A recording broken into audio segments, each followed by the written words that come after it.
Okay, so Geometry Day 2, Part 2 starts with coordinate geometry.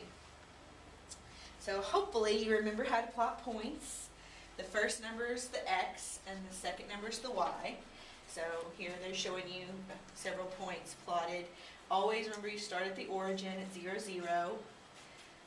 Left 2, up 1. Be sure you pay attention to the scale here. Each of these little marks is a tenth. So left 2, up 1, right 1, up 2, right 2, up 1, right 1, down 2. So several different variations on those points. To find the length of a horizontal or vertical line, just count the units. So for example, if we had a line like this, we could just count how many units high that is. That's 1, 2, 3. Or if it was a horizontal line like this, 1, 2.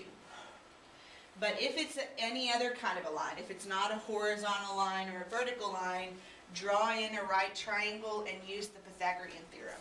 It's easier than trying to remember the distance formula. Lots of people don't remember the distance formula, but pretty much everybody remembers the Pythagorean theorem. So if I wanted to know the length of this line, I would draw in a right triangle. So this is 1, 2, 3, 4 units long on this side. 1, 2, 3 units long on this side. So a squared plus b squared equals c squared, because this is a right triangle. This is a 3, 4, 5 Pythagorean triple. So easier to do Pythagorean theorem than the distance formula. Just draw. That's where the distance formula comes from anyways, is the Pythagorean theorem. To find slope, rise over run. Remember the rise is the y's. Most people remember rise over run, but then they forget what goes on top. So just remember rise, y's. Rise, y's. The y's go on top. You subtract the y's, subtract the x's.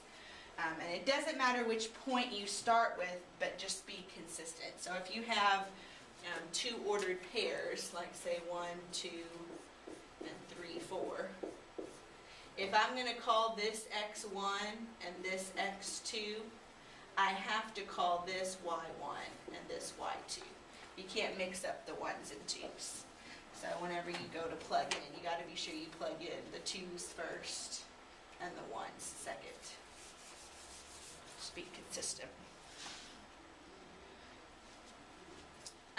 A lot of times just knowing if the slope is positive, negative, or 0 is enough to at least eliminate answer choices, if not get the right answer. So a lot of times you don't need to actually calculate slope, you just need to know what sign it has. So positive slope rises from left to right, so it's going from low to high. You always read it like you read a book, left to right. Negative slope falls from left to right, or it goes from high down to low, and a straight horizontal line has 0 slope. Parallel lines have equal slopes, and perpendicular slopes have slopes that are opposite reciprocals of each other.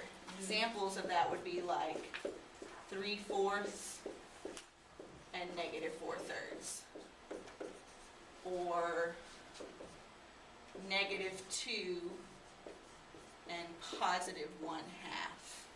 And those are opposite signs. One's positive, one's negative, and they're reciprocals of each other. So on this example, it says, which of the following sets of points lies on the line that's parallel to the line that passes through the points 1, 3, and 5, 8. So we're talking about parallel here. Parallel lines have equal slopes. So we want two lines that would have an equal slope.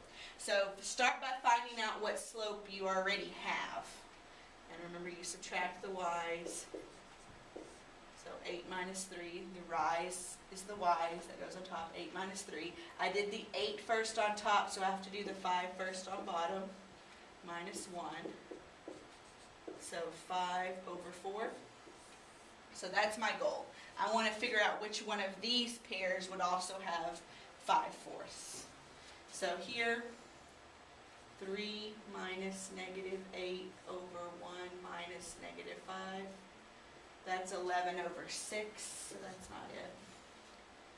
Negative 3 minus 2 over 8 minus 12. Negative 5 over negative 4. Negative over negative is positive. That would be it.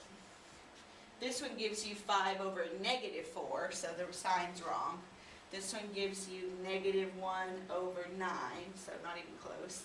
This one gives you 8 over 9, so not close. So parallel means they have the same slope. So find the slope of the one that they give you, then find the slopes of the answer choices until you get one that gives you the same slope.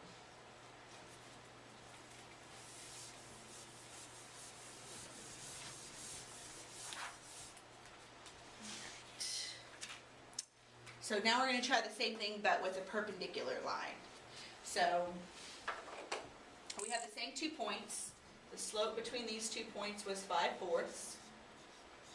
But perpendicular lines have opposite reciprocal slopes. So our goal is not to find the one that's 5/4. Our goal is to find the one that is negative 4/5. That's our goal. So the first one we get 4 over negative 5. That would be it. Right. It doesn't matter where the negative is, if it's on top, bottom, out front. If there's a negative in the fraction is negative. You just need to make sure you have it. So 4 over negative 5, that would be it. This one gives me negative 4 over negative 5, which is a positive. This is 8 over 1. 3 over negative 2. 5 over 5, which is 1. So got lucky on that one, that it was the very first one. Right. So it was parallel, same slope, perpendicular, opposite signs, reciprocal slopes. All right. So we are ready for quick quiz number, what are we on here? Number 7. Quick quiz number 7.